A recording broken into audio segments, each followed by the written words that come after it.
do que falamos quando falamos que letramento é parte do processo de alfabetização. Percebem? A lógica é essa do que nós temos defendido, que o letramento é parte do processo de alfabetização. Então, vamos ver por quê. Entendemos que a alfabetização não é o conhecimento da correspondência letra-som, o beabá, digamos assim, né? E que letramento não é o bom uso da língua. É por isso que não utilizamos a expressão alfabetização e letramento. A alfabetização, da forma como nós entendemos, pressupõe a participação progressiva das crianças nas culturas do escrito. Então, não é o beabá. Se as crianças estão participando progressivamente das culturas do escrito, isso significa que o letramento é parte desse processo, né? Porque o grande conjunto que compõe a alfabetização é essa participação progressiva nas culturas do escrito, não é a aprendizagem da correspondência à letra-som, tal como nós entendemos. Se o grande processo é a alfabetização, e isso pressupõe ir se inserindo cada vez mais nas práticas de leitura escrita, na comunidade de leitores que existe, né, na sociedade, e que a escola e os ambientes alfabetizadores são um acesso para isso, o letramento é parte desse processo. Então, por isso a gente não fala nunca em alfabetização e letramento, por entender que o letramento é parte da alfabetização. Em alguns momentos, já se falou bastante em alfabetização e letramento, porque quando o letramento entrou no Brasil como um conceito, no início dos anos 90, a ideia era de que letramento era o conhecimento dos usos da escrita. Então, se falava assim, um analfabeto, né, que ainda não teve a chance, a oportunidade de aprender a ler e escrever, mas que consegue se virar sabendo qual é o ônibus que ele vai pegar, sabendo os rótulos dos produtos de limpeza que precisa utilizar no seu trabalho, ou coisa que o valha, ele tem um nível de letramento que é relacionado ao conhecimento que ele tem dos usos da escrita. Ainda pequeno, ainda precário, mas que tem. Então, não teria grau de letramento zero nessa perspectiva quando se está imerso numa sociedade letrada. Só que de lá para cá, dos anos 90 para cá, o conceito foi mudando e passou a ser considerado os usos adequados da língua. Então, se é considerado os usos adequados da língua, ele andou, o conceito migrou do que era, né? Que é o conhecimento sobre os usos, passou a ser o quê? Os usos adequados da língua. Então, nessa perspectiva, quem defende essa abordagem de letramento entende que a alfabetização é o conhecimento da correspondência à letra-som, e letramento é a capacidade de fazer bom uso, né, desse conhecimento em situações de leitura escrita. Quem pensa assim, pensa em dois processos separados. A gente acha que se o que predomina hoje é a ideia de letramento como o uso adequado da língua, então, da forma como a gente entende a alfabetização, o letramento está dentro. Por quê? Porque as crianças aprendem os usos adequados da língua junto com a correspondência à letra-som. situações em que a professora lê para as crianças, que a professora escreve para as crianças e que, por isso, as crianças leem por meio dela, escrevem por meio dela, e as crianças também leem e escrevem por si mesmas. Essas formas são formas de trabalhar com a leitura escrita e a aprendizagem da alfabetização.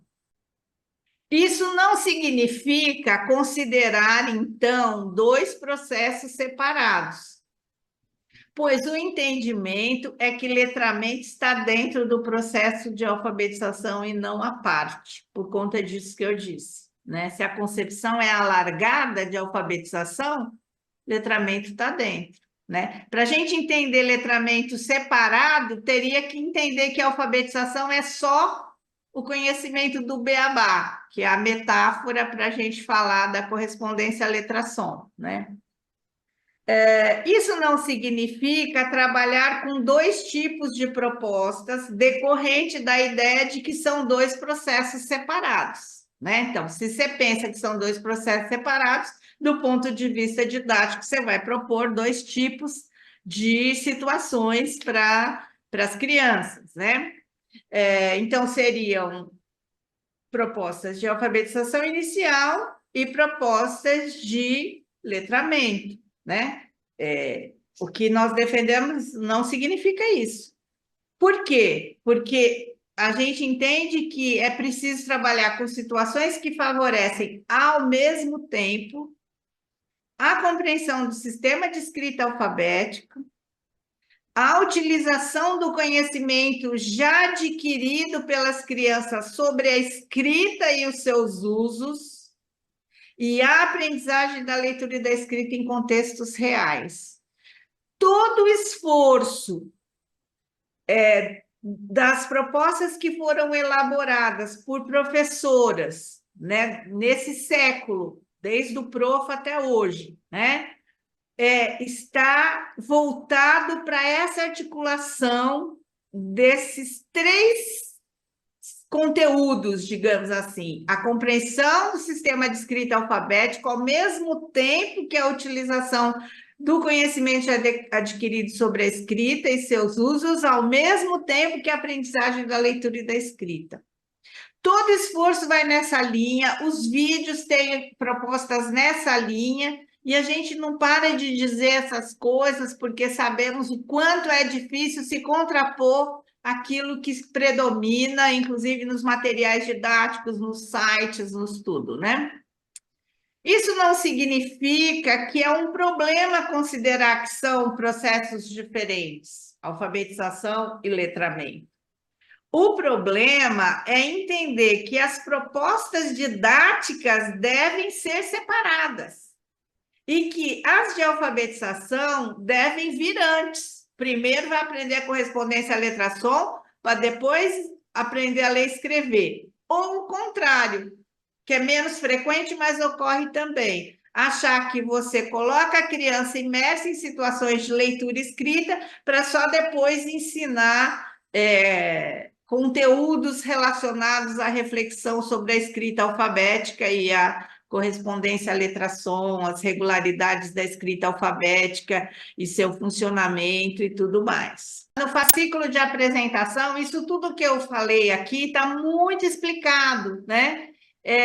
Porque a gente sabe que esse é um ponto que produz muita reflexão de muita gente, até por conta dessas diferenças, as coisas que traz a Magda, as coisas que circulam na BNCC, em outros lugares, que são ideias que estão postas aí. Então, por isso que eu disse já logo de início que é a concepção de alfabetização que a gente tem de que é o processo progressivo de participação nas culturas do escrito, de uso da leitura e da escrita para aprender a ler e escrever, que nos faz não tratar como processos separados, por entender que dessa perspectiva, então, o letramento está dentro, tá? Vocês vão encontrar muitas outras opiniões a esse respeito. Não tem problema nenhum, desde que para vocês esteja claro que a consequência de pensar processos separados pode ter como efeito oferecer às crianças, primeiro, aquilo que tem a ver com a alfabetização entendida como a compreensão da correspondência à letra som, para só depois trabalhar com leitura escrita. Esse é um prejuízo absurdo para as crianças. Não quer dizer que quem defende dois processos pense assim, mas o efeito lá na escola, lá na prática pedagógica, acaba sendo esse. Por quê? Porque o conceito de letramento ficou muito ligado ao uso proficiente. Então, letramento matemático, letramento digital, letramento não sei do que, não sei do que quer dizer o quê? O uso proficiente daquela área de conhecimento, daquela linguagem, daquele tudo. Bom, o uso proficiente só pode vir depois que aprendeu o básico. O básico é o quê? A correspondência letra-som. Então, como a gente está nesse movimento de tentar cada vez mais explicitar as coisas para que ajude as pessoas a entenderem como pode ser o melhor para as crianças, a gente vai fazendo essas escolhas e compartilhando com vocês o que tem por trás delas, né? E aqui, exemplos do que não é, né? Também coisas que vocês conhecem, já viram com certeza. Então, ali na última colunazinha, ali, né? Na última imagem, tem ali situações que são supostamente de letramento, como algumas pessoas acham, né? Então, observe as placas abaixo e faça a leitura, né, do que está escrito ali e tal. Faça um X nos círculos das placas que você já viu em algum lugar. Então, é tudo isso relacionado ao uso, né, da escrita, mas em situações muito sem contexto, digamos assim, né? E aí a nossa querida Mafalda ali com suas lições, né, seus ensinamentos. Não adianta, ainda não sei ler o jornal. A única coisa que me ensinaram na escola até agora é que a mamãe mima o fulano e a fulana arranja o laço. É isso? Arranja? É. Arranja o laço. O que eu quero saber é o que acontece com Johnson, Fidel Castro. Mas parece que nem o Johnson é mimado pela mãe e nem o Fidel Castro arranja o laço, né? Então, são pequenas graças que ajudam na reflexão do impacto nas crianças, né? Papai fuma cachimbo. Tem que escrever isso? E por que a gente tem que aprender a escrever isso, hein? O que adianta saber escrever que alguém fuma cachimbo se neste país quase ninguém fuma cachimbo? E por isso que nós que estudamos temos que ir para o estrangeiro para poder aplicar nossos conhecimentos. Então, uma anedotazinha para a gente pensar o tanto que é relevante para as crianças, né? Estamos no primeiro quarto do século XXI, né? Nos anos 20 do século XXI, ainda com essas coisas de, como Paulo Freire dizia, Ivo viu a uva, que mamãe mima. Ah, nem sei mais quem é que a mamãe mima. Pode seguir, Renata. Então, aqui um para saber mais também para vocês, né? Para que vocês, precisando ampliar essa reflexão, vão lá primeiro no fascículo de apresentação, onde tudo está, e outros dois textos aí para vocês poderem aprofundar o conhecimento de vocês.